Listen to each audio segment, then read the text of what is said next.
Apa kabar kalian pagi ini, Nak? Baik, Bu. Nah, ya, untuk mengawali pembelajaran kita pagi ini, terlebih dahulu Ibu akan mengecek kehadiran kalian ya. Baik. Untuk ketua kelasnya ada temanmu yang izin atau sakit, Alfa, Nak, pada pagi hari ini. Alhamdulillah semuanya hadir, Bu. Alhamdulillah, terima kasih ya. Pagi ini kalian hadir semua. Baik, minggu kemarin kita sudah mempelajari materi tentang apa? Tentang pengertian tindakan sosial. Ibu terlebih dahulu akan menyampaikan tujuan pembelajaran kita. Ya, pembelajaran kita yaitu agar peserta didik atau kalian semua di sini bisa menjelaskan tentang pengertian interaksi sosial dan mengidentifikasi bentuk-bentuk interaksi sosial. Gajah besar, semut kecil. Terima kasih untuk kalian semua ya. Baik, kita masuk. Terlebih dahulu itu kita harus memahami dulu tentang interaksi sosial itu ya. Bahwasannya interaksi sosial itu adalah hubungan timbal balik ya, berupa saling mempengaruhi ya, individu dengan individu, individu dengan kelompok atau kelompok dengan kelompok. Itu yang dikatakan sebagai definisi interaksi sosial. Kemudian juga di situ ada menurut Gilling ya, menurut Gilling ada kan?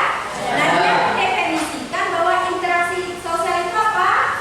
Hubungan tinggal balik ya. Kemudian secara dinamis mempengaruhi siapa? Individu dengan individu, individu dengan kelompok, kelompok dengan kelompok. Nah, berikutnya ada syarat terjadinya interaksi sosial. Di sini syaratnya terjadi interaksi sosial dikarenakan ada dua. Satu apa? Ya, kontak sosial. Kemudian yang kedua komunikasi.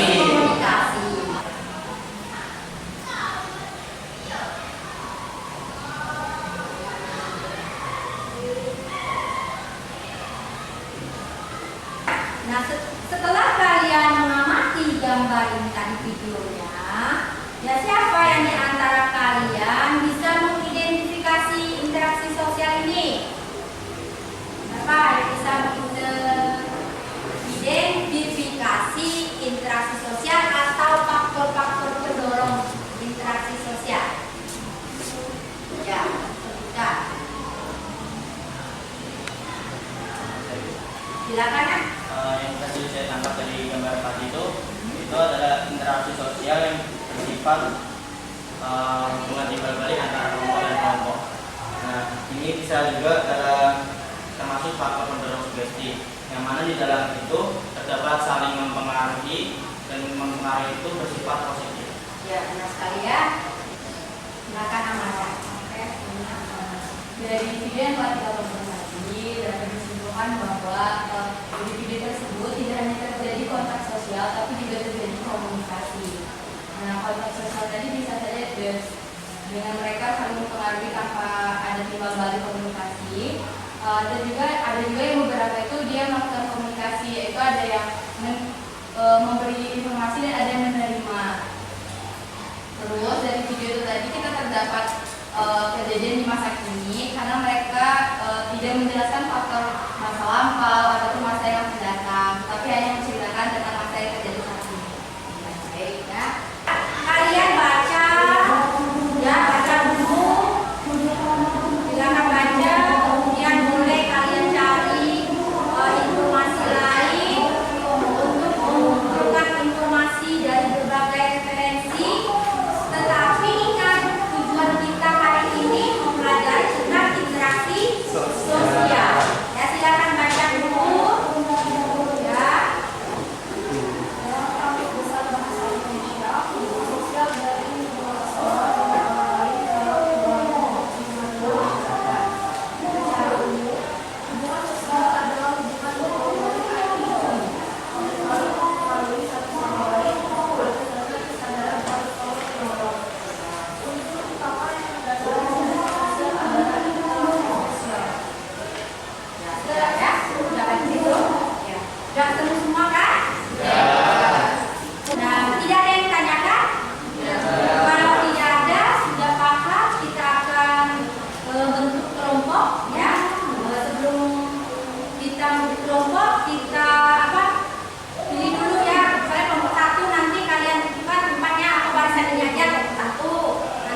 Sedang, Bu. Nah, baik.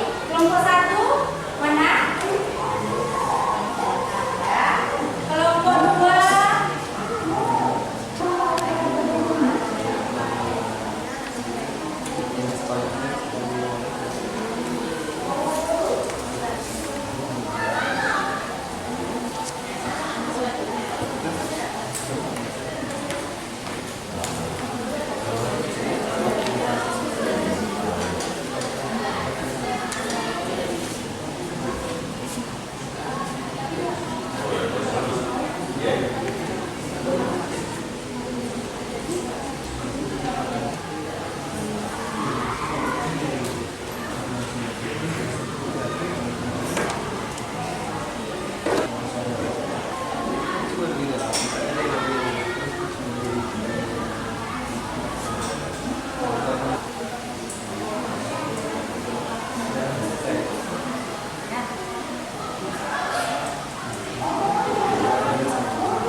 Baiklah teman-teman, karena kami akan memulai presentasi, mohon perhatiannya terlebih dahulu. Bapak petani membawa kelapa.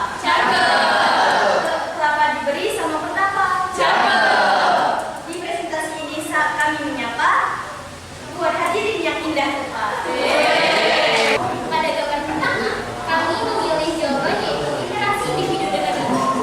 Hal tersebut terjadi. Gambar ini saya memilih interaksi kelompok dalam kelompok karena di gambar ini tersebut terdapat kompetisi tali tambang yang merupakan Saya ingin bertanya pada kelompok 1, yaitu tolong berikan contoh lain mengenai interaksi sosial antara kelompok dengan kelompok.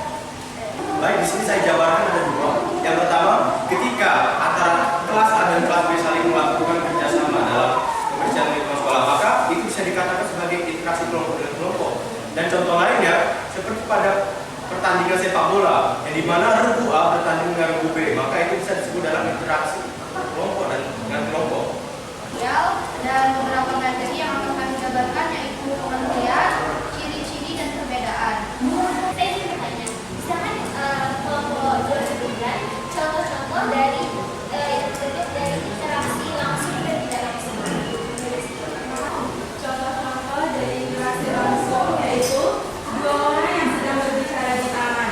Sedangkan contoh-contoh dari interaksi tidak langsung adalah seseorang yang video call melalui WhatsApp.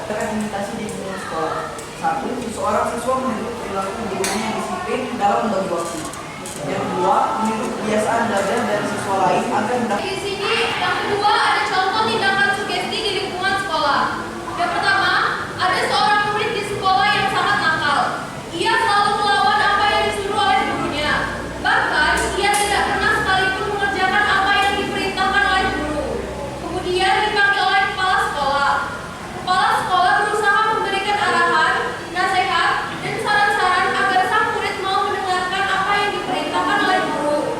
Lantaran kepala sekolah yang memberi saran. Baik, di sini saya ingin bertanya kepada kelompok B. Nah, dapatkah kalian menyebutkan dua contoh dari tindakan sugesti dari siswa yang di luar lingkungan sekolah? Baik, saya izin menjelaskan dari Farhan. Kalau di luar lingkungan sekolah itu contohnya seperti seorang pasien yang sampai dia menghubungi dokter, dan dokter memberikan obat kepadanya, walaupun dia tidak tahu apa itu obat dari obat. Faktor pendorong interaksi sosial, imitasi. Imitasi adalah tindakan seseorang meniru orang lain. Contoh tindakan di rumahnya adalah seorang anak Dan orang tua meniru gaya mendidik anak yang baik dan sopan. Pertanyaan saya adalah, mengapa sih orang itu bisa melakukan imitasi di lingkungan rumahnya? Sekian. Karena di lingkungan rumah juga terdapat interaksi antara keluarga, bisa antara anak dan juga orang tua. Ya, itu saja. Baik, sebelum kita akhiri program materi, Vio akan menyampaikan kesimpulan. Di faktor pendorong interaksi sosial itu terdapat dua, yaitu imitasi. Imitasi itu tindakan seseorang meniru orang lain. Contohnya seorang anak meniru sikap rajin ayah dan ibunya. Terus yang kedua adalah sugesti, yaitu memberi suatu pandangan atau bersikap, kemudian pendorongan tersebut diterima pihak lain. Seperti contohnya nasihat yang Baik, sebelum kita masuk kegiatan beruntung ya, yang mungkin minta salah satu di antara kalian merefleksikan kegiatan pembelajaran kita pada malam hari ini. Ya, silakan Muhammad Farhan. Assalamualaikum warahmatullahi wabarakatuh. Di sini saya akan menyampaikan refleksi tentang pembelajaran kita hari ini. Hari ini kita telah belajar apa itu pengertian dari interaksi sosial. Dan kedua, kita telah belajar bagaimana hakikat dari interaksi sosial. Selanjutnya, kita juga telah mempelajari ciri-ciri dari interaksi sosial yang meliputi antara komunikasi dan juga kontak sosial. Kemudian, kita juga mempelajari syarat-syarat terjadinya interaksi sosial. Ya, kita juga telah mempelajari faktor-faktor dari pendorong interaksi sosial. Dan yang terakhir, kita juga belajar bagaimana bentuk